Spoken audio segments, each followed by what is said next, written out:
The great historic sanctuary known as Machu Picchu is located to the left bank of the Vilcanota River in the Cuscacha Canyon near the Ayobamba River.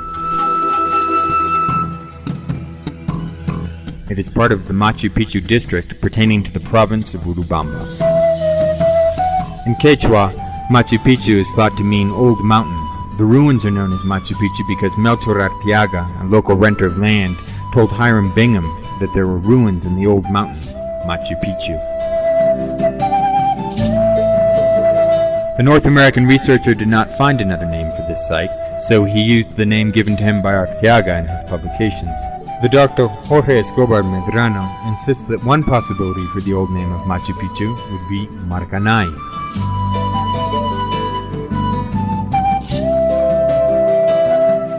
The North American researcher John Rowe found documents from the 16th century which make reference to the site that Bingham called Machu Picchu. In such documents, the site appears with the name Picchu, demonstrating that at least two documents with the name Picchu were brought to light before Bingham's so-called discovery.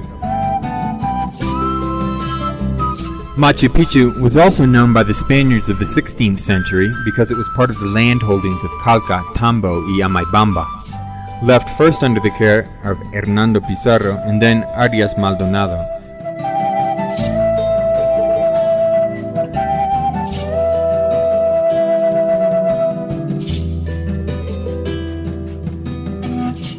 John H. Rowe affirms that Machu Picchu is not part of the Incan state and considers it part of the private estate of Pachacuti Inca Chupanqui.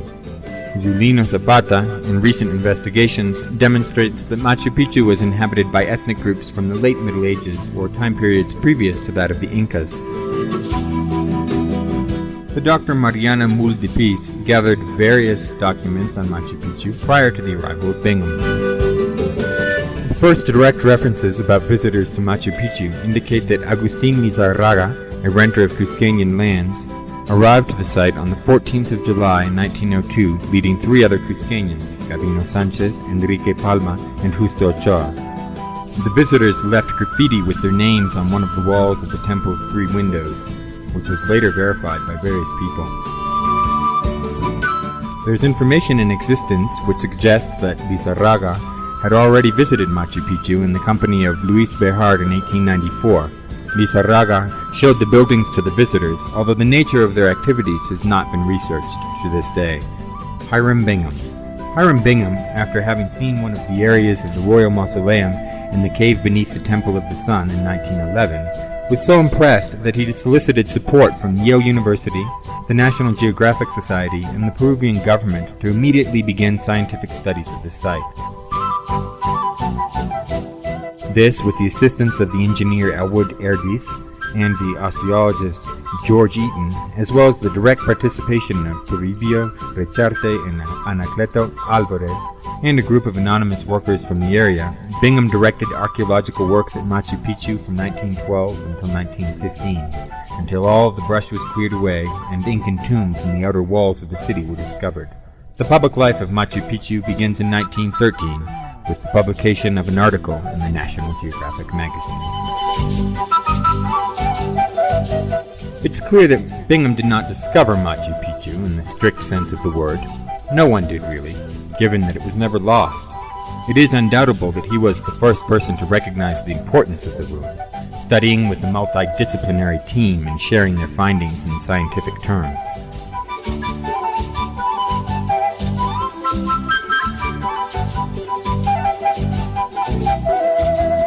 It's sometimes troubling that the archaeological criteria employed was perhaps not the most adequate from a modern-day perspective. There is also conflict about the illegal extraction of artifacts, totaling over 46,332 pieces, which, to this day, have not been returned to Peru. Description of Machu Picchu. The building grounds of Machu Picchu are spread over an area some 530 meters long and 200 meters wide, and include at least 172 corridors. The park is clearly divided into two large areas: the agricultural area, made up of groups of terraces bound to the south, and the urban area, which of course is where the inhabitants lived and where the main civil and religious activities were carried out. Both areas are separated by a wall, a pit, and a staircase running parallel to the mountainside. The agricultural area.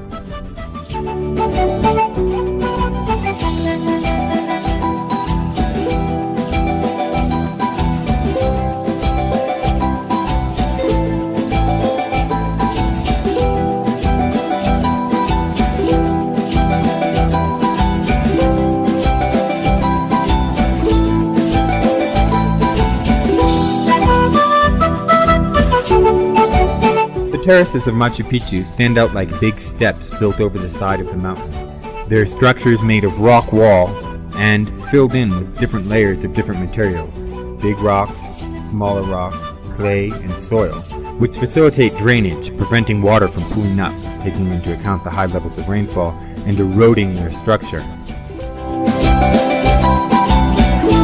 This system allowed for planting to take place until the first decade of the 20th century. Other, less wide terraces are found in the lower part of Machu Picchu, around the entire city. The purpose was not agricultural, but to serve as retaining walls.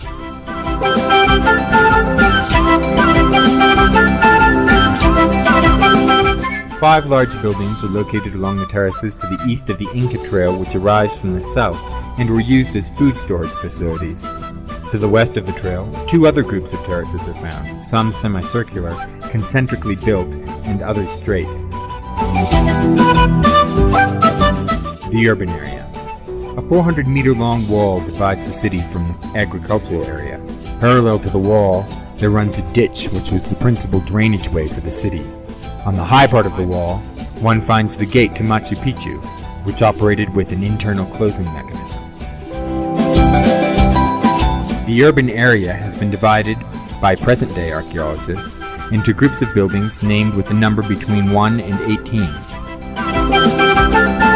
The organizational scheme elaborated by Chavez Bayón in 1961 is still used to this day, dividing Machu Picchu into the Hana, or high part, and the Hurin, low part, according to the societal tradition of Andean hierarchy and dividing things into two.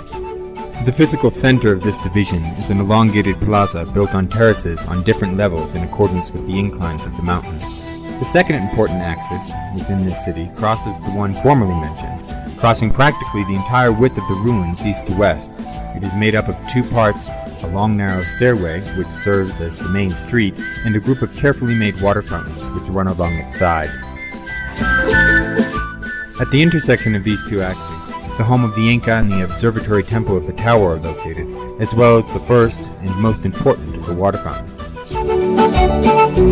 Hanan sector includes structures related to giving attention to the people who arrive to the city through the main door: stables for animals, workshops, kitchens, and bedrooms. All of this to the east side of the road in a succession of parallel streets which go down the side of the mountain.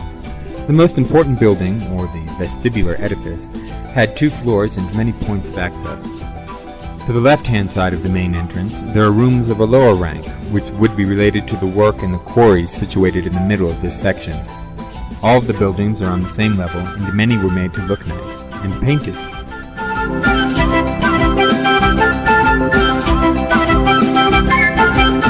The Temple of the Sun is accessed by a door of double thickness which remains shut, the remains of a security mechanism still present.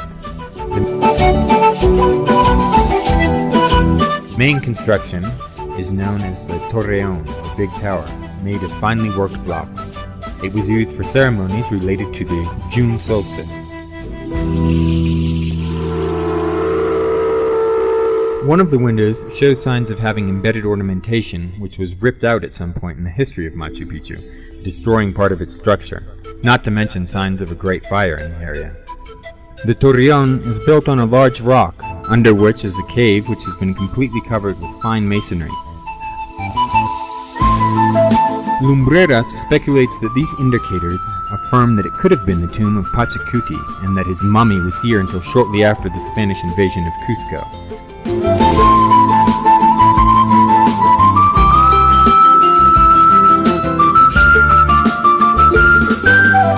Many researchers speculate that it was discarded somewhere, given that the mummies or maikis of the Incan monarchs were found in Tococachi, known today as the barrio of San Blas. The Royal Homes. Of the buildings destined to be homes, this is the finest, biggest, and best located in all of Machu Picchu. Its access door looks out over the first fountain in the city, and crossing the street begins the stairway to the Temple of the Sun. It has 2 rooms with large monolithic headers and walls of finely worked stone. One of these bedrooms has access to a sanitary quarter with a possible drainage gutter. The area includes a corral for livestock and a private terrace with a view to the east.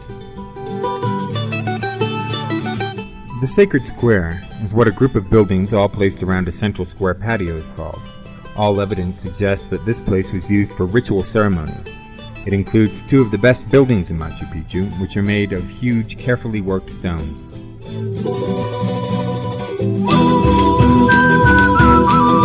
The Temple of 3 Windows has walls made of large polygonal blocks assembled like a puzzle. The main temple, made of more regularly shaped blocks, is believed to be the main ceremonial space for the entire city. Following is the so-called Chamber of the Priest, or Ornament Chamber. There are indicators which suggest that these buildings were never finished. Intihuatana is a hill whose sides were turned into terraces taking the shape of a large pyramid with a polygonal base. It includes 2 long staircases for access, running from north to south, with this last one being very interesting for having a large tract carved from a single rock. On the high part, surrounded by buildings of the elite, one finds Intihuatana, or place where the sun is tethered. It is one of the most studied objects of Machu Picchu, and was related to a series of places which were considered sacred, and from which clear links are established between astronomic events and the surrounding mountains.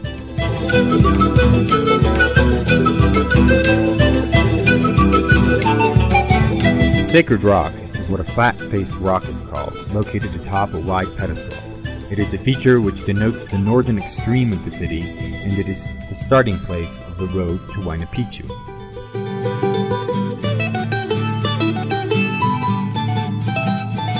The group of 3 doors is a vast architecture named for the 3 large apartments symmetrically placed and facing one another.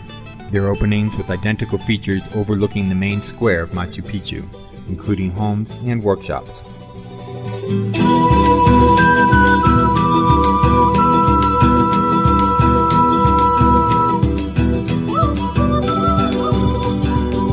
The group of mortars, or akiwasi, is the biggest part of the city. Despite this, it only has one entrance, something which would suggest that it had to do with akiwasi, or the home of chosen women of Machu Picchu, dedicated to religious service and fine artisanry. It includes a famous room made of stone, on the floor of which there are 2 rock indentations, carved in the form of circular mortars, supposedly used for the grinding of grains. Some authors believe that these were filled with water to reflect the stars. The area shows evidence of being used for rituals. There are altars and an apartment built around a big rock. Some of the rooms show signs of having been residences of the elite.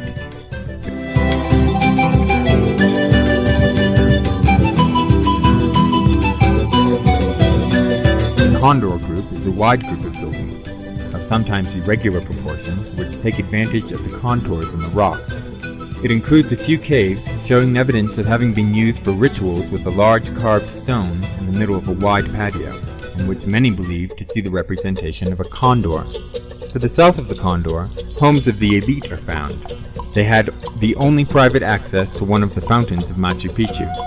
Between the houses and the patio of the condor, the clear remains of buildings dedicated to the breeding of hui, or guinea pigs, have been found. The Staircase of Fountains is an area made up of a grand set of stairs, together with which runs a system of 16 artificial waterfalls, the majority of which are carefully carved of multi-sided blocks surrounded by small channels made of rock. The water comes from a spring located in the heights of Machu Picchu and was channeled during Inca times. An additional system, high on the mountain, captures filtered rainwater and directs it to the main canal.